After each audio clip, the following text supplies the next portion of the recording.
Bismillahirrahmanirrahim. Assalamualaikum warahmatullahi wabarakatuh. Alhamdulillahirabbil alamin wassalatu wassalamu ala rasulillahil karim wa ala alihi wa sahbihi ajma'in. Amma ba'd, fa ya ahbaballahi wa ahbaba rasulih sallallahu alaihi wasallam. Usi nafsi wa iyyakum bitaqwallahi faqad fazal muttaqun fala tamutunna illa wa antum muslimun. Faqala ta'ala ya ayyuhalladzina amanu taqullaha haqqa tuqatih wa la tamutunna illa wa antum muslimun. Saudara-saudariku sekalian dimanapun Anda berada, terhubung kembali lewat kajian Madrasah Al-Imam Al-Bukhari. Semoga Allah Subhanahu wa Ta'ala merahmati kita semua, memberikan kekuatan pada kita untuk menunaikan i'tikaf dengan baik sesuai dengan petunjuk Al-Quran dan hadis-hadis Nabi Sallallahu Alaihi Wasallam. Disampaikan pada saudara-saudariku dimanapun Anda berada, dan kesempatan kali ini pula insya Allah dalam suasana i'tikaf ini kajian Madrasah Imam Al-Bukhari tetap berlangsung. Pada kesempatan kali ini kita akan lanjutkan kembali pembahasan tentang kitab Al-Imam Al-Bukhari yang kita masih gunakan kitab yang ini.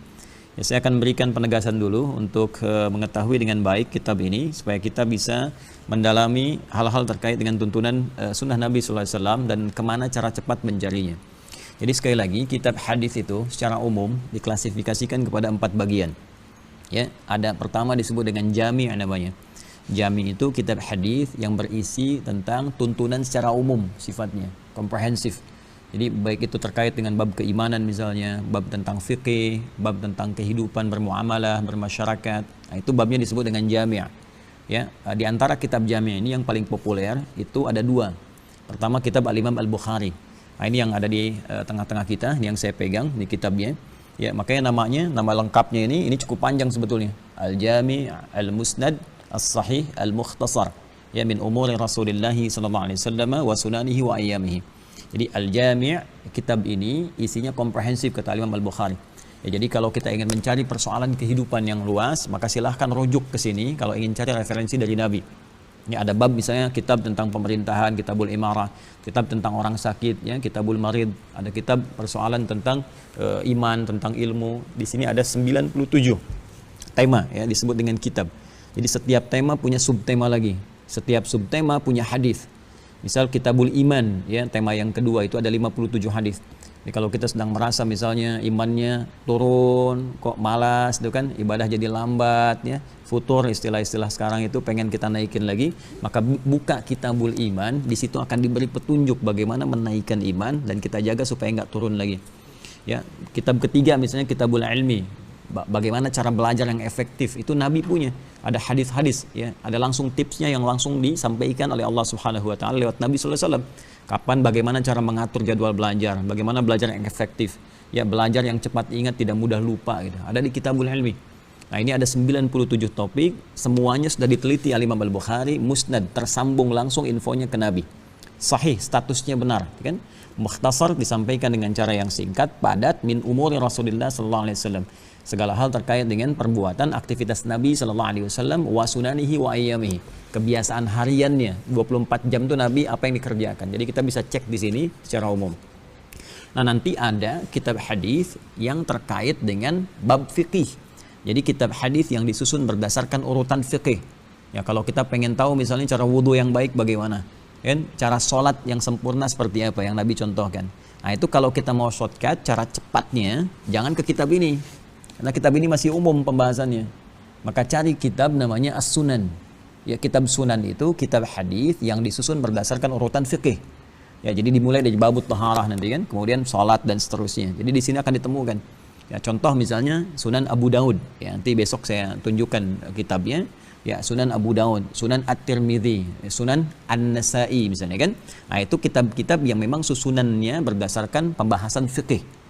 Nah, ya, jadi jangan terjebak, wah ini kalau nggak di Al-Bukhari nggak sahih. Ya, tapi belum tentu juga, nggak ditemukan, belum tentu ditemukan persoalan-persoalan di Al-Bukhari semua, karena Al-Bukhari kan terbatas usianya. Nyari hadis meninggal dengan batas usianya itu beliau meninggal, hadis yang lain yang belum ditemukan nggak ketemu. Datang Imam Muslim gitu kan, Imam Muslim mencari meninggal juga kan. Kemudian ada banyak hadis yang belum ditemukan. Nanti datang Imam Al-Hakim An-Naisaburi, ya, bawa syaratnya Imam Al-Bukhari, Imam Muslim disusulkan, maka bikin kitab nanti namanya Al-Mustadrak yang disusulkan kepada syarat Al-Imam Al-Bukhari dan Muslim. Nah, nanti Imam Abu Daud spesifik manhajnya berdasarkan fikih. Jadi nyari hadis-hadis terkait fikih, ya, tentang wudu, tentang taharah, tentang salat dan sebagainya. Dan yang ketiga, ada klasifikasi hadis yang didasarkan kepada perawinya. Orangnya mengoleksi berapa hadis, hadisnya apa saja. Misal begini, misalnya kita pengen anak ini cerdas, anak kita, kayak Ibnu Abbas radhiyallahu taala anhuma yang didoakan oleh Nabi. Jadi Ibnu Abbas itu namanya aslinya Abdullah, ya ayahnya namanya Abbas radhiyallahu taala anhuma, paman Nabi SAW. Beda usia 3 tahun dengan Nabi SAW. Itu pebisnis, ya sibuk, banyak beraktivitas, hanya waktu senggang saja bisa ngaji dengan Nabi. Ya, kalau kita waktu-waktu ya seperti Sabtu, Ahad itu kan sekarang ini, ya, atau waktu-waktu i'tikaf begini, nah itu disibukkan kegiatannya dengan belajar pada Nabi pada yang senggangnya itu, waktu-waktu libur. Yang lainnya bisnis, kadang turun surah Al-Quraisy itu kan, menunjukkan kebiasaan orang Quraisy pada waktu itu. Li'ilafi Quraisyin, ilafihim rihlatasyita syita'i was-sayf. Mereka bisnis, dagang, ada yang ke Syam, kan, ada yang ke Yaman dan sebagainya. Nah, itu nanti kalau waktu-waktu libur baru ngaji. Tapi ya sesenggang-senggangnya pun bisa hafal 200 hadis. 200 hadis tuh. Yang Utsman bin Affan itu kan ngajinya nggak setiap waktu. Ya, tapi beliau tahajudnya tiap malam. Semalam itu tahajud, nanti sepeninggal Nabi, kata Imam Nawawi, itu Utsman bin Affan, Abdurrahman bin Auf itu sama-sama pebisnis, tapi tiap malam bisa tahajud sampai khatam Quran. Bisa kebayang ya. Nah, jadi hartanya banyak, asetnya triliunan gitu, tapi akhiratnya nggak tinggal, dan itu keberkahan akhirat menyertai nanti ya kebaikan-kebaikan dunia. Nah, kembali kepada yang tadi, kalau kita pengen misalnya seperti Abbas ini punya anak Abdullah, kalaupun bapaknya nggak bisa, ini yang harus kita tiru. Ya, harus kita tiru, kalaupun bapaknya saya nggak bisa full ya ngaji dengan Nabi, maka anak saya harus ada yang bisa. Nah, ini prinsipnya harus kita bawa dalam kehidupan. Jadi, kalau bapak mesti nggak hafal Quran, yang penting anak saya bisa, cucu saya bisa. Itu prinsip sahabat. Dan diambil ini dari spirit Al-Quran. Ya, Imran, ya Hannah bukan Nabi kan? Tapi Imran, Hannah berpikir, anak saya harus lebih baik daripada saya. Maka lahir Maryam. Maka Maryam lebih baik daripada bapak ibunya. Ada surah Maryam gitu kan? Sedangkan nggak ada surah Hannah kan? Ibunya. Nanti Hannah melahirkan Isa alaihissalam. Isa Nabi dan Rasul, lebih baik daripada ibu dan kakek neneknya. Jadi kalau kita harus punya visi dalam kehidupan, anak cucu kita harus lebih baik dari kita sekarang, karena tantangan di masa depan itu lebih daripada kita saat ini. Ya, dulu pekerjaan mungkin bupati di masa lalu, sekarang pekerjaan lurah di masa kini gitu. Ya, jadi tantangan di masa depan itu lebih hebat, lebih dahsyat. Karena itu diajarkan kita, anak cucu lebih hebat dibandingkan kita saat ini, harus lebih bagus. Nah, Abbas itu punya satu pendekatan, anaknya yang bungsu itu dijadikan aktiva kalau di ekonomi itu ya, disiapkan punya aset dalam hal keilmuan saja, dia diwakafkan untuk ilmu saja. Ya, makanya dari sejak kecil disimpan di majlis Nabi SAW sampai didoakan oleh Nabi, Allahumma faqihhu fid din wa alimhu ta'wil. Ya, kemudian ngaji ikut Nabi sampai Nabi meninggal, usianya masih belia, masih sekiranya 13-14 tahun. Itu bapaknya hafal 200 hadis, Abdullah kecilnya hafal 2000 hadis. Ya, kalau Quran itu sudah pakar, makanya disebut turjumanul Quran. Ya, penerjemahnya Al-Quran yang langsung dari Nabi SAW. Di bapaknya hafal 200, ya Ibnu Abbasnya hafal 2000. Nah, ini kalau kita ingin tahu apa saja hadisnya 2000 ini, gimana cara belajar supaya seperti Ibnu Abbas, gimana caranya saya punya anak perempuan seperti Sayyidah Aisyah, gimana caranya saya sukses seperti Sayyidina Abu Bakar As-Siddiq, itu cari kitab namanya Musnad. Ya kan? Di Musnad ini nanti akan ditampilkan sosok-sosok periwayat hadis dari kalangan sahabat dengan koleksinya. Ya, Ibnu Abbas 2000 itu apa saja, Ibnu Umar 2000 sekian apa saja gitu kan. Kemudian ada lagi Sayyidah Aisyah 2210 ya hadis. Abu Hurairah 7000 hadis. Itu apa saja pekerjaannya. Nanti kita bisa keluarkan, kalau kita ingin ikut pola hidupnya, kita bisa tekuni. Karena diingat betul kehidupan sahabat Nabi itu miniatur kehidupan kita sampai dengan kembali kepada Allah. Walaupun eranya berbeda, tapi esensinya sama. Misal, sahabat Nabi yang diplomat ada, yang militer ada. Nabi punya 12.000 orang sahabat, 38-nya panglima militer. Satu kekuatan panglimanya bisa menaklukkan Persia dan Romawi, kan? Caranya bagaimana? Itu ada. Kemudian ada yang birokrat, ya, ada yang diplomat, ya, ada yang kemudian juga pakar-pakar di bidang keilmuan, lengkap semua. Nah, cuman walaupun eranya berbeda, tapi kita bisa lihat bagaimana cara mereka meniti karakter kehidupannya supaya sukses. Itu yang di copy paste generasi setelahnya, dan juga banyak diambil oleh orang-orang barat sekarang untuk diikuti jalan hidupnya. Kita yang punya dasar dan teorinya. Ya. Jadi Musnad nama kitabnya. Yang terakhir, kita kadang-kadang suka cari hadis kan. Ini hadisnya ada di mana nih, kan? Ada redaksi innamal a'malu binniyat. Nyarinya bagaimana gitu kan? Nah, itu kan dulu itu ada indeks ya. Indeks kalau sebelum munculnya Mu'jam Mufahras di Al-Fadhil Hadis karangan Winsing Orientalis, tapi juga banyak di situ racunnya yang harus kita teliti ya. Orientalis banyak tuh nulis-nulis, cuma di situ ada hal-hal yang kadang dibelokin gitu ya. Satu waktu nanti belajar. Itu dulu ada kitab yang bisa ditemukan sampai sekarang, karangan ulama-ulama saleh kita, yaitu Mu'jam namanya. Mu'jam. Ya, seperti Mu'jam At-Tabrani, misalnya kan. Nah, itu nanti tematik sifatnya, tema-tema tertentu diturunkan. Sekarang sudah canggih, ya, sudah pakai komputerisasi. Jadi kita klik di komputer, ya, atau tanya ke Mbah Google, udah keluar. Tapi ke Google pun harus jeli juga, nggak semua di Google diketik langsung paham, tidak. Imam Al-Bukhari nanti nulis hadis ini 16 tahun, sebagian di Mekah, sebagian di Madinah, 16 tahun. Orang sekarang baca 16 jam jadi mufti. Itu harus hati-hati, ya. Baik, jelas ya. Nah, nanti ini kitabnya yang Imam Al-Bukhari. Jadi kategorinya apa tadi? Jami', ya, kitab apa? Jami'. Jadi kita kalau mau nyari temanya umum seputar kehidupan, ya, kita bisa cari ini. Udah banyak terjemahannya sekarang, ya. Nah, sekarang terkait dengan puasa itu ada di kitab yang ke-30, ya, kitab ke-30. Jadi tema yang ke-30.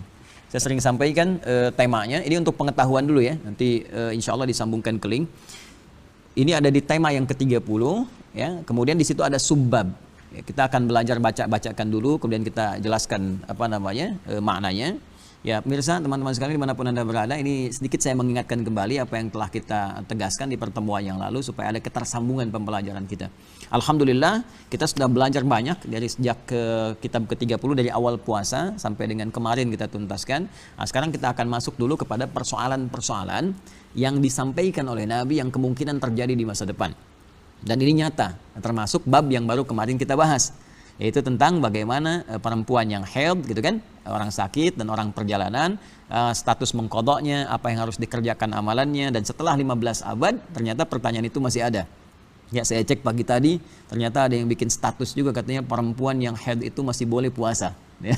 Nah, itu sudah disampaikan oleh Nabi jauh-jauh hari, kemungkinan diisyaratkan akan terjadi gitu ya. Makanya ini ada di sini ada bab ke-41. Ya, bab ke-41 yang ingin saya kuatkan. Kemarin sudah saya bahas ini, hanya sekarang saya akan coba berikan tambahan wawasan dari hadis-hadis lain yang menguatkan. Ya. Jadi kalau ada yang mengatakan teman-teman sekalian, misalnya apakah yang haid itu kan kalau sholat sudah pasti, semua sudah paham ya, perempuan yang haid dia tidak menunaikan sholat. Jelas ya? Ya, dia libur, diberikan rukhsah. Dan saya sampaikan di pertemuan kemarin ada hadis Nabi SAW dari riwayat Abu Hurairah radhiyallahu ta'ala anhu yang menyampaikan idza maridal 'abdu aw safar kutiba lahu mithla ma kana 'alaihi muqiman sahiha. Ini adalah satu anugerah dari Allah melalui lisan Nabi terhadap kalangan tertentu yang punya uzur, seperti orang sakit, orang safar, atau dikiaskan kepada keduanya. Kayak perempuan misalnya sedang haid, dikiaskan kepada orang sakit yang sama-sama nggak bisa menunaikan ibadah karena alasan tertentu. Maka orang yang terbiasa rutin mengerjakan ibadah sebelum datang uzur ini, nanti pahalanya akan tetap diberikan walaupun dia tidak menunaikan ibadahnya. Ini hadisnya tadi yang saya sampaikan. Ya, jadi misalnya kayak kita safar, perjalanan jauh nih ya. Jalan jauh misalnya dari sini mau ke Bandung taruhlah gitu. Jarak yang sederhana ke Bandung atau lebih jauh lagi. Tiba kemudian kita di situ misalnya qasar ya, jamak qasar. Zuhur dengan asar disatukan kan? Kan dua-dua ya. Masih menunaikan salat sunnah enggak? Hah? Kalau masih ada waktu sunnah masih boleh nggak? Pak Zul masih boleh nggak? Ini kan di Qasar ya. Saya mau ke Bandung misalnya nih, berangkat nih. Jadi menjelang jam 11, tiba-tiba di kilometer 57 sampai waktu zuhur terus macet nih. Kemungkinan ke Bandung nyampenya maghrib. Terus saya jamak Qasar, jadi dua-dua kan? Masih ada waktu menaikkan sholat sunnah. Saya sholat sunnah nggak? Di sini nggak perlu dilakukan, jangan terlampau soleh ya. Walaupun ada lahannya, karena yang fardunya aja kita turunkan jadi dua gitu. Kenapa harus ditambah dengan yang sunnah lagi? Nah, di sini maksudnya saya ingin katakan berlaku hadis tadi, idza maridal 'abdu aw safar kutiba lahu mithla ma kana 'alaihi muqiman sahihan. Kalaupun kita nggak tunaikan sholat sunnahnya, bahkan yang 4 tadi jadi 2, tetap oleh Allah diberikan pahala sholat sunnahnya. Sama seperti orang biasa puasa Senin Kamis, puasa Ayyamul Bid, terus datang Ramadan, itu puasa Senin Kamisnya diberikan pahalanya terus. Walaupun dia nggak puasa karena datangnya Ramadan. Hadisnya sahih. Nanti kita lihat ya saat kembali pada Allah itu mizan hasanahnya diberikan kepada kita. Nah, perempuan juga itu punya keistimewaan. Ini harus dimanfaatkan betul. Apa itu? Saat dia dalam keadaan sucinya dan masih dalam periode haid itu, ya periode suci, periode haid, itu manfaatkan banyak beramal saleh. Jangan hanya cukupkan dengan yang fardu, tambah sholat sunnahnya, tambah tilawah Al-Qur'annya, tambah sedekahnya. Nanti saat dia dalam keadaan haidnya, kan dia nggak kerjakan itu. Nah, itu pahalanya masih diberikan sempurna. Jadi sayang kalau hanya sholat fardu saja, sampaikan pada istri, anak-anak, atau kerabat ya, saudari. Kalau hanya dikerjakan sholat fardu saja, nunggu yang fardu saja, maka saat dia dalam posisi haid dapatnya yang itu saja, nggak ada tambahan. Dan masa itu akan berakhir ketika menopause. Ya, karena akan sama semua, jadi dimanfaatkan karena hikmah tertentu. Nah, dalam kondisi haid pun kemarin kita tegaskan dibaca hadis nomor 41 ya, 41 di sini bahwa perempuan yang haid itu tidak dibenarkan menunaikan ibadah siam, ya, puasa dan juga menunaikan salat. Baik, saya ingin bacakan dulu. Coba bisa bantu saya? Ada yang pegang kitab dari anak PKU mana? Ya, coba baca hadis 41 paling kanan sebelah bawah. Bab 41. Babu al-haidi tatruku Babul haidi, babu al-haidi. Babul haidi tatruku shauma wa salata. Kenapa dibaca babul haidi bukan babul haidu? Mudhaf ilaih. Apa itu mudhaf? Menyandarkan. Jadi begini. Di dalam rumus bahasa Arab itu, kalau ada dua kalimat disatukan, itu menunjukkan hukum yang terkait berkelindan, ya, jadi satu kepemilikan, atau menunjukkan sesuatu yang sangat kuat maknanya. Misal, ini masih umum nih, buku, kitab bahasa Arabnya. Lalu saya katakan misalnya, ini kitabnya Muhammad misal. Maka disatukan kalimatnya, kitab Muhammad. Maka hukumnya menjadi terikat, kepemilikannya hanya milik Muhammad saja. Gak boleh semua orang akses. Jelas ya? Bait masih umum. Baitu misalnya Arif, rumahnya Arif. Maka nggak bisa semua orang masuk ke rumah Arif. Ada hukum, ada aturan dan sebagainya. Nah, ketika di sini disampaikan babul haidhi, bab yang hanya membahas ya segala hal yang terkait dengan hukum perempuan yang haid dan terikat nanti perempuan haid dengan hukum yang akan disampaikan ini. Jelas maksudnya? Ya. Tatrukus shauma was salata, bab tentang perempuan yang sedang dapat haid kan, datang bulan, ya, di istilah dihaluskan oleh kita. Halus itu pada yang baik ya. Kalau yang jelek jangan dihalus-halusin. Ingat, yang jelek itu sebutkan ya perbuatan jeleknya supaya tidak dianggap ringan perbuatan itu. Ya? Ya, misalnya zina saja. Jangan dirubah jadi kupu-kupu malam misalnya. Ya, nanti mau kemana cari kupu-kupu tuh, jadi salah pemanaannya. Ya, pencuri ya pencuri, maling. Jangan yang ayam disebut maling ayam, yang besar-besar disebut koruptor misalnya kan, terlalu keren itu. kasih aja langsung maling, pencuri gitu ya. Pezina. Jadi dengan tahu itu buruk, taubih dalam istilah syariat, maka akan ditinggalkan. Ya, jelas ya? Nah, maka di sini tatrukus shauma was salata, haid disebut kalau ini baik, kan ini bukan perbuatan aib. Jadi bisa dilembutkan istilahnya ya, datang bulan misalnya. Laki-laki nggak usah ikut-ikutan, datang matahari itu nggak ada ya. Cukup di situ saja. Perempuan yang tengah haid ya itu meninggalkan puasanya, tidak berpuasa dan tidak menunaikan salat. Waqala Abu Zinad inna sunana wa wujuha al-haqq la ta'ti kathiran ala khilaf ar-ra'yi fama yajidu al-muslimuna buddan min اتباعها من ذلك أن الحائض تقضي الصيام ولا تقضي الصلاة. Ini penting saya sampaikan, kalau kita nggak ngaji syarahnya, ini kita nggak paham apa yang disampaikan ini. Ya, jadi kalimat ini muncul sudah lama sebetulnya. Jadi sudah lama ada diskursus, ada pendapat-pendapat menyimpang di masa lalu, gitu kan, yang menyoal bahwa seorang perempuan itu masih boleh puasa di masa haidnya. Yang nggak boleh itu adalah tidak sholat, gitu kan? Saya ulang ya, dulu sudah ada pertanyaan-pertanyaan sepeninggal Nabi SAW, kan? Sepeninggal Nabi, terus kehidupan berlangsung, mulai ada beberapa hal-hal yang karena memang perkembangan pengetahuan, datang aliran-aliran yang mengembangkan pemikiran, tapi tidak mendasarkan pada wahyu. Ya, yang benar itu pemikiran diikutkan kepada wahyu. Ya, itu yang dibenarkan, karena wahyu lebih tinggi derajatnya. Karena itu yang rendah ikut kepada yang tinggi. Yang nggak ada yang tinggi diturunkan ikut pada yang rendah. Kita makhluk, ikut perintah Allah kan, Khalik. Jadi keinginan kita disertakan pada keinginan Allah. Awas, ini sederhana terlihatnya, tapi dalam pemaknaannya. Jangan perintah Allah diikutkan pada keinginan kita, itu nggak nyambung. Ya, awas, nanti ada bab takdir itu yang agak berat kadang-kadang. Ya, kita berdoa kepada Allah, Allah kasih jawaban, kok jawaban Allah diikutkan kepada keinginan kita, jadi bawaannya kecewa nanti. Ya, nah termasuk dalam hukum syariat. Ya, ada petunjuk dari Allah, petunjuk dari Nabi, terus kemudian kita punya pendapat misalnya. Pendapat kita jangan bertentangan, karena dalam syariat itu sifatnya apa? Sifatnya adalah ibadah. Ibadah itu kepatuhan. Karena itu kita disebut muslim. Muslim itu orang yang patuh gitu. Ya. Karena itu kalau ada sesuatu yang belum ditangkap oleh akal, oleh nalar kita, itu keterbatasan namanya. Ya, yang terbatas itu disebut lemah. Ingat, semua yang melekat pada manusia itu sifatnya terbatas. Pandangan kita terbatas, semakin jauh semakin nggak kelihatan. Telinga kita pendengaran terbatas, semakin jauh semakin nggak terdengar, atau hertznya semakin kecil semakin sulit didengar, ya kan? Kalau pendengaran terbatas, pandangan terbatas, kenapa akal nggak mau terbatas? Karena itu Allah turunkan peristiwa-peristiwa yang sulit ditangkap oleh akal untuk menunjukkan bahwa kita itu terbatas. Karena itu diberikan iman untuk membimbing akal. Maka kalau ada yang belum dipahami oleh kita, iman dulu aja. Setelah iman datang hikmah untuk membimbing akal memahami apa yang tadi belum kita pahami. Itu kaidahnya. Jelas ya? Nanti kalau dipahami akal dulu jadi sombong nantinya. Ya, itu yang disebut oleh Al-Qur'an menuhankan nafsunya, ya, itu yang paling berbahaya. Nah, ini ada sebagian orang juga nanti yang dengan banyak kreativitas, banyak berpikir macam-macam, kenapa begini, kenapa begitu, tapi dia belum ikut dengan iman, belum belajar, langsung menyimpulkan dengan akalnya dan mengatakan kenapa sholat itu misalnya tidak diqadha, ya, sementara puasa kemudian diqadha. Ya, kemudian sholat itu tidak sholat kalau perempuan sedang haid tidak perlu sholat, tapi kan ilatnya di Quran nggak disebutkan kalau perempuan itu haid tidak puasa. Yang disebutkan kan cuma apa? Yang disebutkan cuma orang sakit, yang disebutkan cuma orang dalam perjalanan. Coba lihat Al-Baqarah 184. Ayyaman ma'dudat faman kana minkum maridan aw ada safarin. Ya, fa'iddatun min ayamin ukhar, kan? Baik, disebutkan nggak haidan? Tidak, kan? Nah, kata orang ini kan nggak disebutkan di situ orang haid.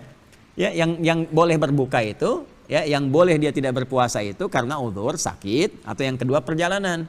Ya, karena sakit yang memberatkan dia puasa, yang kedua perjalanan yang menjadikan dia sulit puasa, maka boleh dia berbuka. Orang haid kan nggak disebutkan, karena itu orang haid boleh puasa. Nah, ini pandangan-pandangan dulu nih ada yang keliru. Dan diteruskan seakan-akan jadi warisan sampai gini. Masih ingat kaidah yang saya sampaikan dulu? Ya, dalam ibadah itu yang dicari apanya? Perintahnya bukan larangannya. Jadi jangan katakan begini, berarti nggak dilarang dong, karena nggak ada larangannya. Nah, kita bisa balikin, ya, kita lihat. Begini, salat duhur tadi berapa rakaat? 4. 5 boleh nggak? Kan nggak ada larangannya. Coba lihat di Quran, di hadis, nggak ada larangan salat duhur 5 rakaat. Subuh 3 rakaat kan nggak ada, kan? Karena kaidahnya yang Anda baca terbalik. Ibadah itu yang dilihat perintahnya. Ingat ya, bukan larangan. Urusan dunia yang dilihat larangannya. Ya, al-aslu fil ibadati haramun hatta yadulla dalilu ala amriha. Asal ibadah itu nggak boleh dikerjakan sampai turun perintah. Jadi jangan cari larangan. Kebalik nanti. Al-aslu fil asya'i lil ibahah. Asal dunia itu boleh semuanya. Hatta yadulla dalilu ala tahrimiha, sampai muncul larangannya. Jadi kalau dunia carinya larangan, maka yang diharamkan, yang dilarang oleh Allah urusan dunia sedikit. Untuk menunjukkan kenikmatan kita dalam konteks dunia ini. Silahkan makanan coba. Ya. Kenapa yang di Quran disebutkan yang haram aja? Di hadis yang haram. Untuk menunjukkan batasan kita cuma sedikit aja. Baik ada dampak kesehatan ataupun ujian ibadah. Selebihnya halal semua. Cuman babi kan disebutkan kan. Darah itu kan nggak boleh. Binatang yang punya binatang buas, punya taring, ya, punya yang juga memakan menerkam yang lain, yang jatuh, yang tercekik, Al-Maidah ayat yang ketiga itu. Sebatas itu saja. Yang lainnya halal semua. Dan nanti ada rincian khusus di hadis. Ini menunjukkan bahwa rahmat Allah untuk kita. Ibadah juga kata Allah nggak usah banyak-banyak. Ini aja. Ini aja. Supaya kita tuh nggak terlalu banyak bebannya. Ini aja. Nah, coba kalau kita terlampau kreatif, repot. Babi haram. Tapi kan kalau yang di laut nggak. Bawa babi ke laut. Dilemparin dulu misalnya. Ya tetap haram sifatnya. Jelas ya? Nah, maka hal-hal seperti tadi kita ingin sampaikan. Nah, kita jawab sekarang secara ilmiah. Kenapa di alam Al-Quran surah Al-Baqarah 184 perempuan haid tidak disebutkan? Karena ayat ini mencakup makna keumuman antara laki-laki dan perempuan. Perintah umum dulu. Perintah umum. Ya, jadi nggak dikhususkan dulu oleh Allah. Disebutkan umum karena mencakup laki-laki perempuan. Karena ayat 183-nya sifatnya umum. Ya ayyuhalladzina amanu, hai semua orang beriman, laki-laki dan perempuan. Ya, kutiba alaikumusiyam, diwajibkan bagi kalian menunaikan puasa. Nah, harus sinkron antara ayat 183 dengan 184. Kalau atasnya umum, bawahnya juga umum. Ya, nanti kalau dirinci untuk perempuan harus ada rincian laki-laki kan? Baik ya? Maka disebutkan yang umum dulu yang mencakup laki-laki perempuan. Saya tanya, kalau laki-laki sakit, perempuan sakit tidak? Sakit. Kalau laki-laki safar, perempuan safar tidak? Safar. Maka yang disebutkan oleh Al-Quran yang dialami laki-laki dan perempuan. Nanti rincian spesifiknya, yang perempuan apa saja yang tidak mencakup laki-laki, yang laki-laki apa saja tidak mencakup perempuan, di hadis diberikan kepada kita sebagai rahmat supaya Al-Qurannya nggak terlampau tebal. Coba bayangkan kalau semua dirinci, setebal apa Qurannya, ya kan? Maka itulah kemudian diutus Rasulullah untuk memberikan keringanan kepada kita, rahmat kepada kita, sehingga penjelasannya lebih mudah untuk dipahami. Di mana ditemukan perempuan haid tidak menunaikan puasa Ramadan ataupun puasa lain saat haid? Salah satunya di hadis Nabi. Makanya Nabi ditugaskan oleh Allah menerangkan isi Al-Quran. Apa yang disampaikan Nabi petunjuk Allah. Itu yang disebut dengan wahyu turun kepada Rasulullah, disampaikan melalui lisan Nabi, disebut dengan hadis namanya. Wa ma yantiqu 'anil hawa in huwa illa wahyun yuha. Baik, kita bacakan hadisnya. Nah, ini jadi persoalan yang disampaikan Abu Zanad ini ingin menunjukkan dari dulu ini, di periodenya beliau ini sudah banyak orang-orang mencoba-coba untuk menyoal persoalan agama dengan akalnya, tapi tidak ikut kepada ketentuan wahyu. Ya, apa diantaranya? Inna sunana wa wujuhal haqqi la ta'ti katsiran ala khilaf ra'i. Ya, kadang-kadang inna sunana, banyak persoalan-persoalan dalam sunnah-sunnah itu, petunjuk-petunjuk syariat, wa wujuhal haqqi, dan ragam kebenaran yang dibawa oleh syariat dalam Al-Quran dan hadis itu, la ta'ti katsiran ala khilaf ra'i. Kadang-kadang kalau dilihat dari akal saja akan banyak ragam pendapat. Ya, coba kenapa warisan 2:1? Kenapa nggak 1:1? Kalau persepsinya akal, semua punya pendapat. Ya kan? Kenapa? Karena setiap orang itu punya pikiran. Dengan pengalaman, dengan dasar pengetahuan, dengan interaksi dengan lingkungan, membentuk cara berpikir dia yang mungkin beda cara pandang dengan orang. Ya, makanya dalam konteks tauhid, Tuhan itu gak boleh banyak. Ya, kalau banyak nanti Tuhan satu dengan yang lain pola pikirnya beda. Ya, coba di Quran surah ke-21 ayat 22 itu indah sekali. Ada kaidah logika kata Al-Quran gini. Law kana fihi ma'alihatun illallahu lafasadata. Kalau mengatur semesta ini ada banyak Tuhan selain Allah, Tuhannya lebih daripada satu, tentu akan rusak pengaturan semesta ini. Di Bekasi ini kok, ini satu misalnya daerah A, ini durhaka nih. Maka kata Tuhan yang satu, turunkan azab. Kata Tuhan yang lain, jangan dulu diazab, masih ada yang istighfar. Yang lain mengatakan, kalau ada 3 misalnya, yang lain katakan, ya sudah tengah-tengah aja, azab dan rahmat. Nanti ribut sesama Tuhan, kacau semesta semua. Yang sumbernya dari Bekasi, sedunia kena persoalan deh. Maka di sini kemudian ada kaidah yang harus dibenarkan. Jadi ra'i, pikiran itu harus ikut kepada wahyu. Nah, fama yajidul muslimuna buddan min ittiba'iha, maka apa yang didapatkan oleh orang-orang yang Islam itu, orang muslim itu yang sudah jelas untuk diikutinya, nggak perlu banyak diperdebatkan lagi. Jangan dibincangkan lagi. Jadi kalau dalam syariat itu udah jelas qul huwallahu ahad, Allah itu esa, nggak usah banyak dibikin seminar misalnya. Ya, bikin kemudian diskusi kenapa Allah mesti esa. Nah, itu nanti buang-buang energi. Ya, membahas sesuatu yang sudah jelas semakin tidak jelas nanti akhirnya. Itu di Al-Maidah di ayat 100 sampai 101 itu, ya. Jelas sampai sini? Adapun di antara yang jelas itu dari petunjuk syariat, ya, min dzalika annal haidha taqdi siyama wala taqdi salata. Bahwa perempuan itu, ya, dia mengqadha puasanya tapi tidak mengqadha salatnya. Ya, dan sama-sama dia tidak puasa, sama-sama dia tidak salat, tapi puasanya diqadha di hari lain, salatnya tidak. Jelas ya? Baik, kenapa sholat tidak diqadha dalam konteks perempuan haid? Ya, dia kemudian haid tidak sholat, kenapa nggak diqadha? Karena terlampau berat dalam sehari 5. Bayangkan kalau haid misalnya fasenya 7 atau sampai 13 hari, kali 5 berapa? Dalam sebulan ngodok terus gitu kan, berapa banyak jadi beban di situ. Maka rukhsah bagi perempuan sholat tidak perlu diqadha. Sedangkan puasa Ramadan kan jatuhnya cuma sekali dalam setahun. Ya, maka 11 bulan itu masih ada keluangan untuk mengqadha, tinggal dibagi waktunya seperti Sayyidah Aisyah mengqadha di bulan Sya'ban. Paham ya? Nah, hadisnya kita bacakan. Silakan, teruskan. Haddatsana qala. Qala haddatsana Ibnu Abi Maryam, haddatsana Muhammad ibn Ja'far, qala haddatsani Zaid an Iyad an Abi Sa'id radhiyallahu anhu, qala an-nabiy sallallahu alaihi wasallam, "Alaysa idha hadat lam tusalli wa lam tasum fadhalika nuqsanu diniha." Nah, ini yang kemarin saya tegaskan sekaligus menjawab persoalan yang sedang viral pada saat ini. Ya, walaupun postingannya udah dihapus itu. Jadi ada yang posting sekarang ya menyampaikan bahwa perempuan haid itu boleh puasa. Nah, ini dibantah oleh hadis ini. Ya, jadi hadisnya mengatakan kata Nabi, ini alaisa idza hadat lam tusalli wa lam tasum. Ya, dzalika nuqsanu diniha. Kata Nabi, perempuan itu ketika tiba masa haidnya, dia tidak menunaikan salat dan tidak juga menunaikan puasa. Jelas? Nah, ini bantahan langsung dari Nabi 15 abad yang lalu. Jadi perempuan tidak perlu menunaikan puasa, tidak perlu menunaikan sholat ketika dia sedang tiba masa apanya? Masa haidnya. Ya dzalika nuqsanu diniha, karena ini rahmat dari Allah Subhanahu wa taala, ya terlihat seperti kurang dalam penunaian agamanya karena dia enggak sholat, gitu kan? Karena dia enggak puasa, tapi sebetulnya rahmat untuk memenuhi kebutuhan fitrahnya. Ya, karena fitrah ada siklus dari perempuan itu yang diistirahatkan oleh Allah dengan tibanya haid itu, ya, sehingga dampaknya nanti ada lelah, ya kadang-kadang emosi enggak terkontrol dan sebagainya seperti saya sampaikan kemarin. Ya, tapi di balik itu ada rahmat Allah Subhanahu wa taala yang memberikan kelonggaran dalam ibadah, tapi pahala tetap dialirkan kalau dia terbiasa menunaikan ibadah. Jadi ini dari Nabi langsung menyampaikan bahwa perempuan yang tengah haid itu tidak perlu menunaikan apa? Puasa. Nanti ada banyak syarah dari ulamanya. Ada yang mengatakan ya kalau sedang puasa cenderung lemah, karena lemah itu dikhawatirkan nggak sempurna dan sebagainya. Tapi itu tanggapan-tanggapan yang terlalu luas. Ya, semua ulama sepakat inti dari ujiannya adalah kepatuhan ibadah kepada Allah Subhanahu wa taala. Nah, kenapa ada postingan itu dibuat? Itu menyandarkan pada hadis Muslim. Di sini disebutkan hadis Muslim hadis yang ke-80. Jadi hadis Muslim itu disebutkan dari Sayyidah Aisyah, ya radhiyallahu taala anha, bahwa beliau SAW pernah menyampaikan, ya dari kasus ini Sayyidah Aisyah pernah menyampaikan, kunna nahidu fi ahdi Rasulillah sallallahu alaihi wasallam, ya fayamuruna bil qada, ya duna shalah. Nabi SAW kami pernah berada dalam kondisi haid, ya kondisi haid di era Nabi SAW. Kemudian Nabi memerintahkan kepada kami untuk mengqada, ya untuk mengqada, kemudian tidak diperintahkan untuk mengqada salat.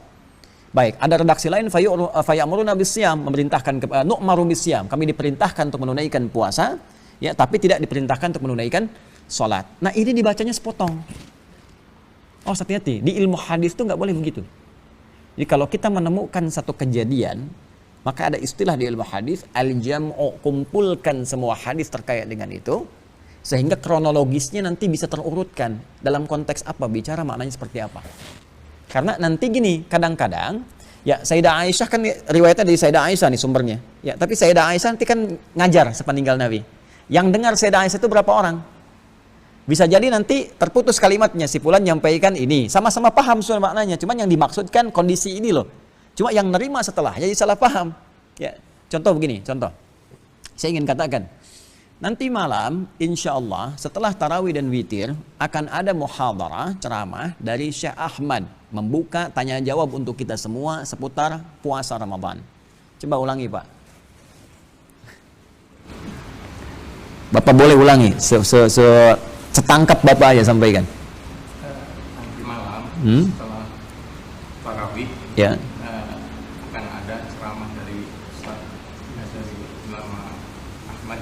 Baik. Sekitar puasa Ramadan. Tahan ya. Witirnya udah hilang kan? Satu. Kemudian nanti malam. Tadi malam. Nanti malam. Setelah ada tarawih, kan ada ceramah dari Syekh Ahmad. Baik. Udah hadisnya di ilmu hadis muntarib namanya. Kemudian nanti malam ba'da salat tarawih dan witir, ya, akan ada ceramah dari Syekh Ahmad yang membahas sekitar puasa Ramadan. Baik, izin Pak Zul. Nanti malam setelah tarawih ada tarawih dan witir, ada ceramah dari Syekh Ahmad yang membahas mengenai bulan suci Ramadan. Baik, teruskan, Ustaz. Nanti malam ada ceramah dari Syekh Ahmad sesudah tarawih. Kebayang kan ya? Dari sini urut tarawih ini tarawihnya belakangan, ini witirnya hilang, ditambah witir kan? Iya, tapi intinya semua paham kan bahwa nanti malam itu ada ceramah kan? Itu poinnya kan? Nah, begitulah hadis. Nabi nyampaikan satu kalimat yang nangkap banyak orang. Setiap orang meriwayatkan pada yang lain. Intinya sama, satu kejadian. Cuman karena mungkin setelahnya generasi menangkap ada yang sepotong, ada yang lain, ditafsirkan masing-masing. Maka dalam ilmu hadis itu kumpulkan siapa saja yang pernah menerima riwayat dari Nabi SAW. Urutkan satu-satu, baru ketemu ini maksudnya. Maka pemahaman itu yang tadi terpotong itu kita bisa temukan di hadis riwayat At-Tirmidzi namanya. Ya, nomor hadis 787. Dia di Kitabus Shaum. Ya, pembahasan tentang puasa, bab ma jaa fi qada'il haidhi as-shauma duna as-salati. Nomor hadis 787. Urutan rawinya, Al-Imam At-Tirmidzi kan tidak pernah bertemu Nabi. Ya kan? Enggak pernah bertemu Sayyidah Aisyah. Ya, beliau hidup belakangan kan? ya tumbuh berkembang di Tirmidzi, namanya Muhammad, tumbuh berkembang di Tirmidzi disebut At-Tirmidzi sampai dengan meninggal. Ya. Qala haddatsana Ali bin Bahr, akhbarana Ali bin Mashar, an Ubaidata, an Ibrahim, anil Aswad, an Aisyah radhiyallahu taala anha. Lihat, ya, jadi dari Imam At-Tirmidzi menerima dari Ali bin Bahr, menerima dari Ali bin Mashar, menerima dari Ubaidah, Ubaidah dari Ibrahim, Ibrahim dari Al-Aswad, Al-Aswad dari Sayyidah Aisyah radhiyallahu taala anha. Ya, qalat, beliau menyampaikan, kunna nahidhu fi ahdi Rasulillah sallallahu alaihi wasallam. Kami itu dulu dalam masa haid pada masa Nabi sallallahu alaihi wasallam. Tsumma nathuru, kemudian kami telah suci. Ya, fayamuruna Rasulullah sallallahu alaihi wasallam ya biqada'is siyami. Maka Nabi memerintahkan kepada kami ini dalam keadaan telah suci itu untuk mengqada' puasa. Kan? Wala ya'muruna biqada'is salati, tapi enggak perintahkan kami untuk mengqada' salat. Jadi kasusnya yang muncul di masa itu, karena sama-sama nggak boleh puasa, sebagian memahami perempuan yang haid, ini sama nggak dengan hukum sholat? Kan? Karena kita nggak boleh puasa, kasusnya speak tentang kodok nih. Apakah kami juga nggak kodok? Ya, dalam konteks puasa ini seperti kodoknya sholat, maka ditanyakanlah pada Rasulullah, muncul jawaban dari Nabi, yang di kodok itu cuma puasanya saja, bukan sholatnya. Karena sholat terlampau banyak itu jadi beban, maka Allah memerintahkan cukup yang puasanya saja yang diqadha, bukan yang sholatnya. Coba 15 abad terbalik peristiwanya. Yang head boleh puasa, bukan qadha lagi, boleh puasa tuh, persis kan? Kayak tadi itu kan, witirnya jadi hilang tuh. Nah, jadi nah ini ya sampai kepada kita kadang-kadang kondisi demikian, maka ada al-jam'u wat taufiq. Nanti kalau kita masuk ke bab-bab itu kita akan temukan banyak sekali. Kitabul libas tentang isbal, ya, pembahasan misalnya tentang musik, tentang kunut, ya, tentang basmalah dan sebagainya. Itu kalau dikumpulkan ketemu kronologisnya, urut semuanya. Nah, dipaham ya? Jadi kalau ada pendapat lagi yang sekarang pendapat-pendapat kita sudah mengerti bahwa yang dimaksudkan di sini kasus-kasus, tapi ini menarik, ini menunjukkan kenabian Rasulullah SAW bahwa 15 abad yang lalu sudah menyampaikan peristiwa yang terjadi di masa yang akan datang. Ya, makanya disebut nabi. Nabi itu orang yang menyampaikan nubuwah, berita besar yang akan terjadi di masa-masa yang akan datang. Ya, paham ya sampai sini ya? Baik, ada pertanyaan yang lain yang terkorelasi dengan ini atau tidak? Baik, kalau ya silakan. Ustaz, bismillah. Kalau untuk kodoknya itu lebih baik kalau misalkan kan nanti habis Ramadan ada puasa Syawal. 6 hari. Untuk kodoknya lebih baik puasa Syawal dulu baru kodok apa langsung aja? Ya. Hadis dari Nabi sallallahu alaihi wasallam qala bi ma'na man shama Ramadan thumma atba'ahu 6 min Syawal fa ka'annama yasumu dahra kullahu. Siapa yang menunaikan puasa Ramadan dan diikutkan dengan puasa Syawal sebanyak 6 hari, maka nilainya seperti puasa orang setahun penuh. Setahun penuh dia puasa. Maka dihitung oleh para ulama kalau kita puasa sekarang 30 hari. Insya Allah kita 30 hari tahun ini. Maka dikalikan jumlah pahala setiap harinya kurang lebih 10 paling standar. Ya, ini perbuatan baik itu dalam Islam yang punya pahala disebut hasanah namanya. Ya, semua perbuatan amal soleh kita yang punya pahalanya disebut hasanah. Karena itu kita berdoa, perbuatan dunia kita jadi hasanah. Bukan cuma sholatnya. Ingat ya, bekerja, kan? Kemudian juga berbakti kepada orang tua, merawat anak, dan sebagainya itu disebut hasanah kalau diniatkan ibadah. Maka di sini persoalan dunia bisa jadi hasanah, yang akhirat ada pahala. Karena itu sering kita berdoa yang doanya diabadikan di Al-Baqarah ayat 201. Wa minhum may yaqulu rabbana atina fid dunya hasanah wa fil akhirati hasanah wa qina adzabannar. Dan di antara manusia ada yang berdoa, kata Allah, memohon supaya semua kegiatan dunianya, ya, bukan cuma sholat dan sebagainya, langkah kita, bekerja, cari nafkah, belajar, jadi perbuatan baik yang diberikan pahala oleh Allah. Namanya hasanah. Dan di akhirat itu akan diungkap, disampaikan kepada kita berupa catatan amal kita yang memberatkan mizan kanan kita untuk mendapat rahmat Allah, dan diberikan kemudian dengan itu kemudian pahala surga. Nah, konsep pahala hasanah itu ada di Quran surah yang ke-6 ayat 160. Man jaa bil hasanati falahu asyru amsalihha. Siapa yang mengerjakan satu perbuatan baik dan punya nilai ibadah, maka paling sedikit 10 hitungannya di sisi Allah. Ya, di sisi Allah ya, bukan di sisi kita. Kalau di kita kan 1, 2, 3, 4, 5 terlalu kecil. Di sisi Allah itu saya kasih gambaran, itu di hadis Muslim, datang ke masjid aja baru datang untuk niat ibadah, belum ngapa-ngapain, udah dapat 25 kebaikan. Ya, kalau kita ini mau i'tikaf baru datang nih, belum ngapa-ngapain udah dapat 25. Jarak 1 ke 2 500 tahun, 2 ke 3 500 tahun, 3 ke 4 500 tahun. Ya? Nah, itu paling sedikitnya 10. Nanti tergantung keikhlasan. Baca Al-Quran itu 1 huruf 10. infak paling sedikit 700, ya kan? Nanti semua banyak, pahalanya itu nanti bisa bertambah sesuai dengan keikhlasan kita. Tapi kalau puasa terserah Allah, bisa 1000, bisa 1 juta, bisa 1 miliar. Hadisnya kunci, as-siyamu li wa ana ajzi bihi. Puasa itu aku yang nilai dan aku yang berikan pahala, bukan batasan standar yang diberikan. Nah, jadi itu konteksnya. Kalau kita 30 hari, ambil yang paling dasar, yang paling standar, 10 kan per harinya. 30 kali 10 berapa? 300. Sekarang tambah 6 setelah itu di bulan Syawal, 6. Summa atba'u syittan min Syawal. 6 kali 10? 60. 300 tambah 60? 360. Bukankah setahun kurang lebih 360 hari? Ya kan? Ya kan? Kalau masih 365, kalau di Qamariyah 354 kan? Masuk 360 kan? Maka orang yang puasa Ramadan tambah 6 hari itu seperti halnya kata Nabi puasa sepanjang tahun pahalanya. Jelas di sini ya? Nah, sekarang pertanyaan Anda adalah, saya terangkan itu dulu supaya paham dulu, baru masuk ke pertanyaan. Kalau orang sudah paham begini, ya, paham banyak pahala besar seakan-akan puasa sepanjang tahun, dia kan pengen kan? Nah, terus kondisinya ada orang qadha di sini, baik perempuan haid ataupun laki-laki sakit dan sebagainya, belum sempat. Mana yang didahulukan? Apakah qadhanya ataukah yang 6 hari itu? Maka di sini timbangan fikihnya dahulukan yang paling prioritas. Di fikihnya disebut fiqhul aulawiyah. Mana yang paling prioritas? Prioritas dilihat di hukum. Hukum itu gini, paling mudah ingin cepat belajar fikih hukum gini. Taruh jari kita 5. Nah, ini 5 ini Masya Allah nih. Ini semua gambaran syariat Islam, 5 rukun. Nabi Muhammad disebutkan namanya 4 kali dengan Muhammad, 1 kali dengan Ahmad, 5 juga. Hukum pun 5 dasarnya. Tengah-tengah mubah, ibahah. Tarik ke kanan sunnah, lebih kanan lagi wajib. Tarik kiri makruh, karah, tarik kiri lagi haram. Ya, jadi disebutkan ta'tarihi ahkamul khamsah. Hukum ini nggak akan lepas dari yang 5. Tinggal kita lihat mana. Ini asalnya boleh di sini. Ya kan? Kalau ada dalil menguatkan kebolehannya tapi nggak sampai wajib sunnah. Ya, misalnya seperti apa? Misalnya salat sunnah kan? Ya, yang salat nafilah, qabliyadh dhuhur, ba'diyadh dhuhur dianjurkan tapi nggak wajib. Maka dari sini geser ke sini sunnah. Tinggal dilihat. Nanti kalau ada yang memaksa sifatnya jadi haram, misalnya kalau ditinggalkan jadi dosa, wajib ke sini. Ya, geser sini karaha makruh, geser sini haram. Jelas ya? Jadi mubah dari sini, sunnah, wajib, makruh, haram. Ini aja, nggak akan lepas dari yang ini. Nah, sekarang puasa Syawal jatuhnya di mana? Berarti di sini. Ramadan di sini berarti. Semakin ke sini semakin kuat. Maka ini lebih kuat dibandingkan dengan ini. Jadi kalau misalnya ini belum ditunaikan yang Ramadan qadha, maka tunaikan yang ini dulu dibandingkan dengan yang sunnah. Karena hukum ini wajib sifatnya. Jelas?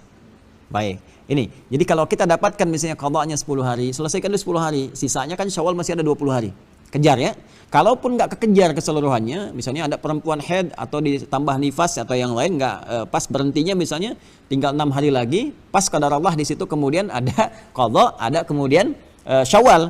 Maka di sini ada perbedaan pendapat ringan. Ada yang mengatakan begini, kalau masa masih panjang untuk qadha, tapi kalau Syawal tinggal 6 hari, kan tinggal 11 bulan. Maka dilihat dari masanya, dahulukan silakan Syawal, besoknya qadha. Tapi ada lagi yang lebih tegas menyampaikan, apa Anda bisa menjamin meninggal sampai besok nanti? Ya, sampai dengan ke depan nanti masih hidup? Ya, apa nggak bisa memperkirakan mungkin besok meninggal? Kenapa diperkirakannya hidup gitu kan? Sedangkan ajal bisa datang kapan saja. Maka status hukumnya yang didahulukan. Karena ajal kita nggak tahu kapan tibanya, maka lebih baik dahulukan yang wajib dulu dengan keinginan kuat untuk mengerjakan yang sunnah. Maka di sini berlaku kemudian ketentuan hadis Nabi SAW, siapa yang mengazamkan sesuatu, niatkan sesuatu untuk ibadah, walaupun belum mengerjakan sudah dapat satu pahala di situ. Jelas ya? Baik. Atau karena uzur tertentu berlaku hadis tadi, boleh jadi diberikan pahala tanpa dia puasa di situ. Ya, jadi cukup yang wajib yang didahulukan, kemudian setelah itu baru kalau ada masa tunaikan yang sunnah. Kalau tidak pun Allah berikan pahala dengan apa yang telah dia niatkan untuk mengerjakan itu. Atau berlaku hadis Al-Bukhari yang sebelumnya dari Abu Hurairah, Allah berikan pahala yang sempurna tanpa dia mengerjakannya karena kebiasaan rutinnya. Jelas? Baik.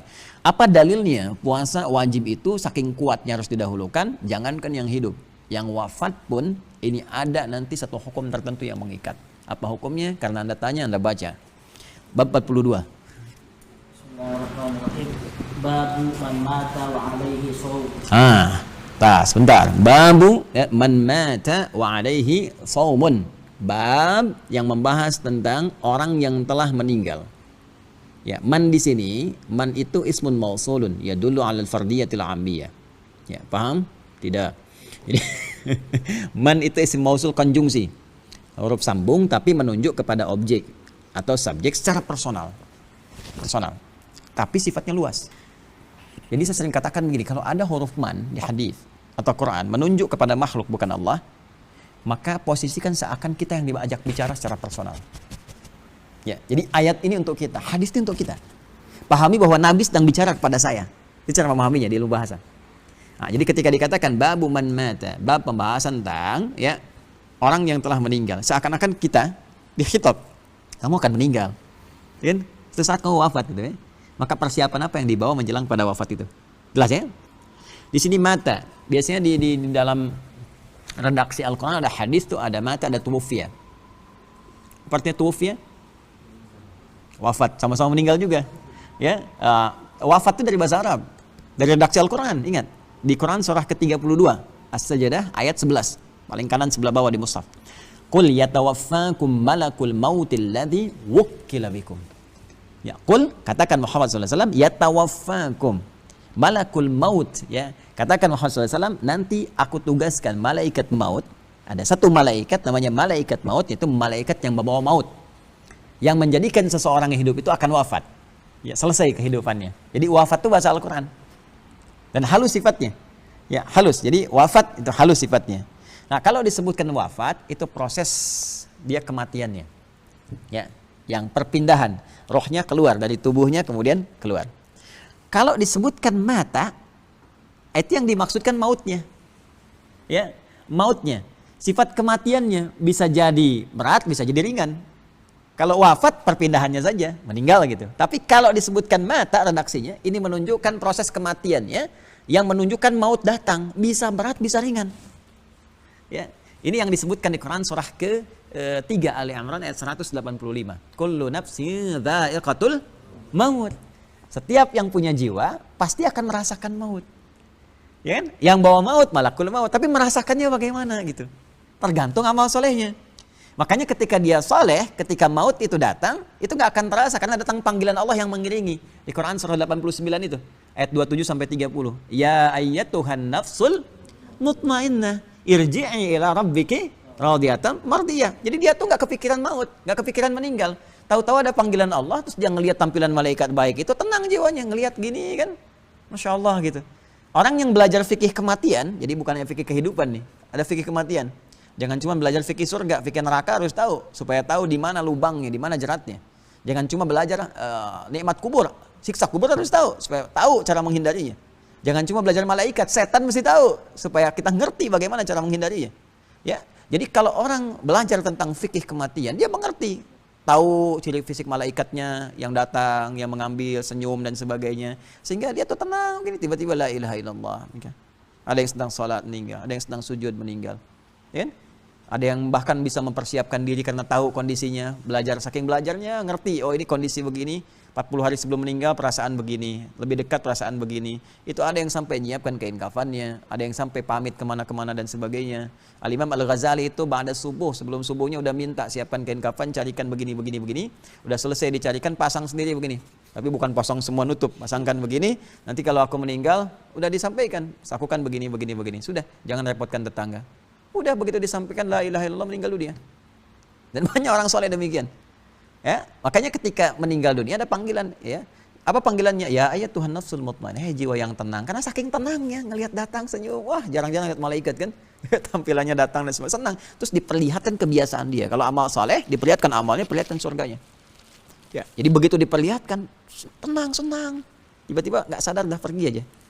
Itu yang dimaksud Nabi, diambil nyawanya seperti sehelai rambut yang halus ditarik gitu kan, dari tepung adonan yang sangat halus sehingga terasa. Ya, tapi kalau dia banyak amal salahnya, ya salahnya sedikit, salahnya yang banyak. Nah, itu seperti nabut duri dalam daging. Nyabutnya itu kan durinya bukan begini, yang ditarik, durinya begini, horizontal.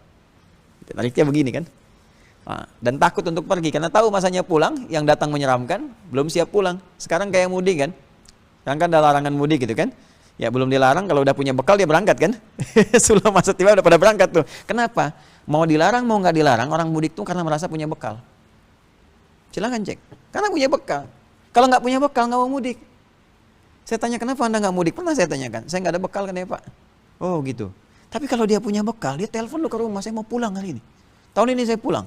Maka yang di rumah nyiapkan. Wah masya Allah semua rumah dicat, ini ada diada-adakan. Yang nggak ada jadi ada. Tuh kan? Kalengnya kongguan isinya rangginang. Ini cuma ada pas saat mudik aja kan. Di luar itu kan nggak ada kan. Baik ya. Dan pulang, coba motor bebek bekalnya singa kan. Ada yang pakai dus, pakai apa pulang, belakang tulisan mama aku pulang sayang, kan pulang. Karena kenapa punya bekal? Tapi kalau nggak punya bekal dia nggak mau pulang. Malu pulang, telepon juga enggak, nunggu di telepon ditanya kenapa nggak pulang, malu jawabnya. Itu dunia. Gimana akhirat? Makanya banyak rohnya itu yang takut ketika pulang sampai malaikat mengatakan di surat Al-Anfal itu, akhriju anfusakum, keluar. Dipukul kemudian, dipukul supaya keluar, tarik, pukulin. Itu yang jadikan kadang ada yang ngamuk, ada yang macam-macam dan sebagainya. Gitu ya. Nah, kondisi-kondisi itu yang membuat kita itu mesti menyadari bahwa suatu saat kita akan pulang. Jadi kalau ada redaksi di sini mata, artinya gini, kamu akan meninggal. Dan kamu yang akan berikhtiar untuk menentukan akhir hidup kamu akan gimana. Tinggal pilih, mau yang menyakitkan silakan. Ya, kalau memang ingin merasakan itu. Kalau mau tenang silakan, ini amalannya turun semua.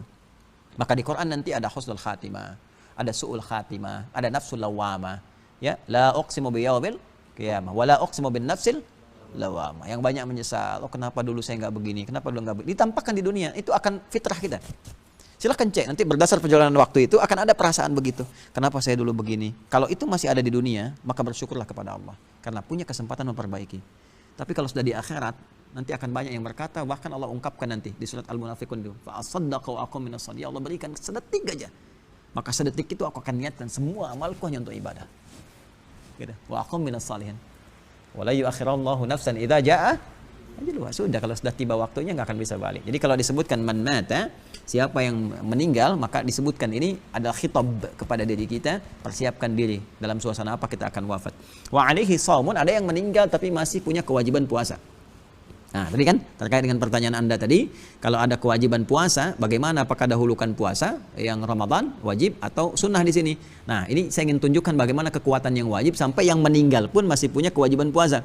Ya, misalnya sakit ya, diprediksi misalnya penyakitnya biasa tadinya, mungkin insya Allah sembuh kata dokter kan, ya sepekan kemudian berdasarkan pandangan medis, tiba kemudian 3 hari meninggal, yang diduga akan diqadha kemudian, nah, dia wafat kan, meninggal dunia misalnya, terus dia masih punya tanggungan di situ karena belum puasa. Ini bukan kasusnya sedang puasa meninggal yang sebelumnya puasa, tapi kasusnya adalah dia sebelumnya nggak puasa karena sakit, ada 3 yang belum puasa misalnya, kemudian dia meninggal dunia setelah itu, yang diduga akan bisa diqadha. Maka status yang 3 ini bagaimana? Nah, ini ada kisahnya. Ini mungkin bagian terakhir yang kita bacakan. Teruskan.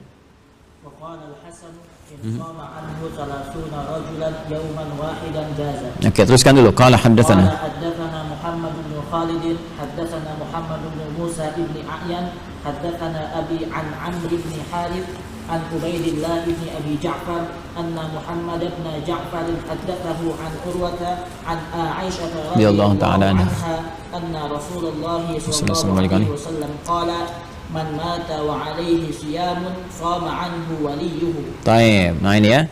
Nah, pertama kalau kita baca hadis ada rawi, sebutkan qala dulu ya. Ini sudah bagus tadi. Jangan langsung ke haddatsana. Jadi kalau orang enggak belajar ilmu hadis, dia baca ini, dia baca haddatsana. Hadasnya telah menyampaikan kepada kami. Ini Al-Bukhari, kapan Al-Bukhari menyampaikan ke kita? Di mimpi aja belum ketemu gitu kan. Nah, maka kita bacakan qala, telah berkata Imam Al-Bukhari haddatsana. Ada yang menyampaikan ke Imam Al-Bukhari. Itu kecil sedikit ya, tapi di ilmu hadis penting. Ya, ini yang menunjukkan dia paham ilmu hadis atau tidak. Nah, di sini rawinya Sayyidah Aisyah radhiyallahu taala anha, beliau mengisahkan ya, kata beliau Nabi SAW pernah bersabda, "Man mata wa alaihi siyamun," siapa yang meninggal dunia wa alaihi siyamun, dan dia masih punya utang puasa, shama anhu waliyuhu, ya, maka walinya, keturunannya, keluarganya itu mengqadha puasanya. Kan? Tuh, lihat, jangankan bagi yang hidup, masih hidup kan, saking pentingnya puasa wajib itu, maka walinya atau keluarganya, ahli warisnya mengqadha puasa. Tapi gini, apakah kalimat itu wajib atau sunnah? Ya kan? Mengikat atau tidak? Ternyata ini ada kisahnya. Ini yang tadi saya katakan di awal. Kalau baca hadis harus semua dibaca. Nanti kalau baca segini aja dipahami wajib nih. Kalau wajib dosa kalau keturunan nggak mengkodokkan, ya kan? Antum punya ibu pernah nggak puasa, ya, kemudian meninggal misalnya kan? Nah, terus antum nggak kodokkan, dosa antum. Sedangkan kehidupan tuh nggak mewariskan dosa. Dosa tanggung sendiri, kecuali dosa pertama yang kena diikuti oleh orang lain. Awas tuh, hati-hati. Ya, dosa. Misalnya seperti kisahnya 2 anak Adam itu kan, yang bunuh 1 orang, dia kan pertama kali ngebunuh tuh, diikuti oleh yang lain. Atau antum iseng-iseng misalnya kan, saat-saat itikaf semacam ini kan ada sendal di koleksi diambil terus ketahuan orang, menginspirasi orang lain ngambil melakukan hal yang sama. Nah, itu dosa orang dia, itu ditimpakan juga kepada antum karena terinspirasi dari antum. Makanya saya sering bilang tuh teman-teman di public figure, artis apa gitu kan, nah, jangan bikin hal yang salah. Jadi begitu iklan sempo tapi yang lihat rambut terbuka kan, jilbab apa dibuka terus ikut-ikutan karena ngikut public figure-nya. Dosanya ikut-ikutan tuh. Itu yang disebut dosa jariah itu. Ya. Hati-hati tuh ya. Nah, ada kebaikan jariah, ada dosa jariah dengan konteks tertentu. Tapi konsepnya kalau standar tidak mewariskan apapun baik pahala ataupun dosa kecuali kondisi tertentu. Seperti sedekah jariah, doa anak soleh, ilmu bermanfaat dan termasuk ini. Nah, ini ada kisahnya. Saya bacakan cepat ya. Qala haddatsana Muhammad bin Abdul Rahim, haddatsana Muawiyah bin Amr, haddatsana Zaidah 'an al-A'mash 'an Muslim al-Batin, 'an Sa'id bin Jubair 'an Ibnu Abbas radhiyallahu taala anhuma. Kemudian qala ja'a rajulun, nah ini asal mulanya. Sebabnya ini. Jadi kalau di Quran ada asbabun nuzul, sebab ayat itu turun. Di hadis disebut asbabul wurud, sebab hadis itu disampaikan. Di kisah cerita ada asbabul muncul, munculnya cerita ini karena ini. Jadi ada sebab apa kisahnya dia. Nah ini kata Ibnu Abbas radhiyallahu taala anhuma, ya rajulun ila Nabi sallallahu alaihi wasallam, datang seorang lelaki ya kepada Nabi sallallahu alaihi wasallam. Faqala ya Rasulullah, maka dia berkata, ini seorang laki seorang anak di sini maksudnya. Dia berkata, inna ummi matat, ibuku meninggal ya Rasulullah. Ya ibuku meninggal. Wa 'alaiha shaumun, sedangkan beliau itu masih punya kewajiban puasa. Masih punya kewajiban puasa. Syahrin, sebulan lagi. Nah, ini karena kondisi tertentu itu kan. Nah, meninggal dunia sebulan enggak sempat diqadha. Kemudian pertanyaannya, afa aqdihi anha, apakah boleh aku mengqadha? Boleh enggak aku mengqadha itu untuk beliau? Maka apa jawab Nabi? Faqala na'am, boleh. Nah, boleh ya. Nah, teruskan dulu. Qala, maka fadainullahi ahaqqu an yuqda, maka hutang kepada Allah lebih berhak untuk dipenuhi. Ya, Anda hutang kepada manusia aja harus dibayar, apalagi hutang kepada Allah gitu kan? Nah, maka di sini ada beberapa pelajaran yang kita dapatkan. Pelajaran pertama, bagaimana seorang anak punya puncak bakti yang luar biasa pada orang tua. Khususnya ibu di sini kasusnya. Karena nanti di kasus lain ada ayah, pengen bersedekah untuk ayah yang telah meninggal. Ya ada hadis-hadis memberikan motivasi kepada kita bahwa orang tua itu banyak jasanya. Ayah, ibu yang mengandung, merawat, melahirkan dan segala hal lah. Kita anak sakit, ya kita doakan ya ada anak kecil sakit nih. Sampai subuh tadi saya masih pantau ya kondisinya. Ya sesak, lagi di terapi, sekarang pakai ventilator gitu kan. Dan ibunya udah banyak menangis ya. Kadang-kadang dalam posisi itu pengen bertukar posisi dan sebagainya. Nah, ini kadang-kadang penting kita hadirkan dalam kehidupan kita. Sehingga motivasi kita untuk berbuat lebih baik. Ya, jadi kalau Allah sudah berikan kesempatan saat hidup gak mampu, ada setelah meninggal belum berbuat apa-apa, mau sampai kapan lagi ada kekuatan pada diri kita untuk berbuat yang terbaik. Nah, maka muncul salah satu kisah di sini, ibu sudah meninggal, sedangkan saya nggak bisa berbakti lagi gitu kan. Ya, nggak bisa layani dia saat hidup dan sebagainya. Kalau ada kesempatan begini, ibu nih meninggalkan qadha puasanya. Padahal mungkin bagi yang telah meninggal kan selesai, ya kan? Selesai semua amalnya. Ya seorang kan meninggal dunia, dia nggak mau kerjakan, nggak ada hisab baginya karena telah selesai, karena sakitnya itu. Dan bukan disengaja dia nggak pengen qadha, dengan mautnya tiba, maka dia nggak mungkin qadha kan? Sebetulnya putus, selesai urusannya. Dengan hadis Muslim dari Nabi sallallahu alaihi wasallam dengan 9 lafaz, idza matal insanu inqata'a sa'iru amali illa min talas. Jika manusia meninggal dunia, terputus semua peluang amalnya. Sudah. Jadi sudah selesai, putus di situ. Rufi al-qalam, diangkat kemudian penanya, imma tinggal dosa atau tinggal pahala. Ya, jadi sudah dihitung semuanya. Tapi ada 3 yang masih mengalir walaupun dia meninggal, yaitu sedekah jariyah, ilmu bermanfaat dan doa anak saleh, gitu kan? Nah, ini anak soleh ingin tetap memberikan itu, saya ingin penuhi puasanya ibu itu walaupun terputus, masih boleh nggak hukumnya, ya kan? Maka kata Nabi boleh, silakan kerjakan. Baik ya? Nah di sini kalau kita berhenti di sini, ini masih terbuka antara sunnah bagi seorang anak untuk memenuhi kebutuhan ibundanya atau ayahandanya yang belum terselesaikan, walaupun bagi dia tidak ada beban untuk itu. Ya, tapi ketika Nabi mengatakan fadainullahi ahaqqu ayyuqda, maka hutang kepada Allah itu lebih berhak untuk dipenuhi.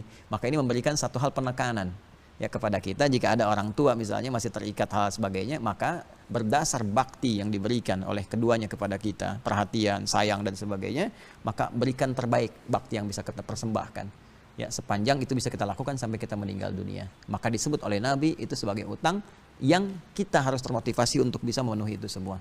Ya, seakan-akan naik statusnya menjadi kewajiban kita. Ya, bapak ibu kamu udah ngerawat kamu susah-susah, kamu sukses sampai sekarang, masa kondisi begini kamu nggak lakukan, kan? Sampai-sampai Imam Al-Hasan, balik ke atas, kenapa saya lewat tadi ke bawah dulu? Sampai-sampai Imam Al-Hasan Al-Basri mengatakan, kalaupun ibu itu punya 30 orang anak, maka setiap anak kodokkan 1 puasanya, jadi sehari tuntas untuk ibu itu. Jelas? Maka kata Imam Hasan Al-Basri, saking pentingnya berbakti kepada orang tua itu, kalaupun ibunya punya 30 anak atau 30 keluarga, kemudian ingin mengqadhakan ya semuanya, masing-masing setiap satu, semua puasa untuk ibunya itu, maka dipandang sah walaupun puasa cuma sehari, selesai. Karena yang dilihat di sini bukan puasanya, yang dilihat bagaimana tentang bakti seorang anak kepada kedua orang tua ketika ingin memberikan yang terbaik kepadanya. Nah, tapi sisi lain, tadi yang saya ingin sampaikan betapa penting kedudukan hukum wajib dibandingkan dengan yang sunnah. Sampai yang meninggal pun masih diberikan kesempatan untuk diqadha. Paham ya? Nah, jadi kalau ada ketemu wajib dengan sunnah, dahulukan wajib. Kalau nanti selesai Ramadan, kemudian tiba Syawal, ada qadha, maka dahulukan qadha dulu, baru kemudian puasa Syawalnya. Jelas sampai sini? Baik. Wallahu ta'ala alam bissawab. Saya kira ini dulu ya. Saya kira itu yang bisa saya sampaikan, ya mudah-mudahan bisa dipahami dengan baik dan diterima oleh Allah Subhanahu wa taala sebagai amal ibadah kita semua. Allahumma taqabbal minna innaka antas samiul alim wa tub alaina innaka antat tawwabur rahim. Rabbana atina fid dunya hasanah wa fil akhirati hasanah wa qina adzabannar. Bi fadlika subhana rabbika rabbil izzati amma yasifun wa salamun alal mursalin wa akhiru da'wana subhanakallahumma bihamdika nashhadu an la ilaha illa anta nastaghfiruka wa natubu ilaik. Walhamdulillahi rabbil alamin. Assalamualaikum warahmatullahi wabarakatuh.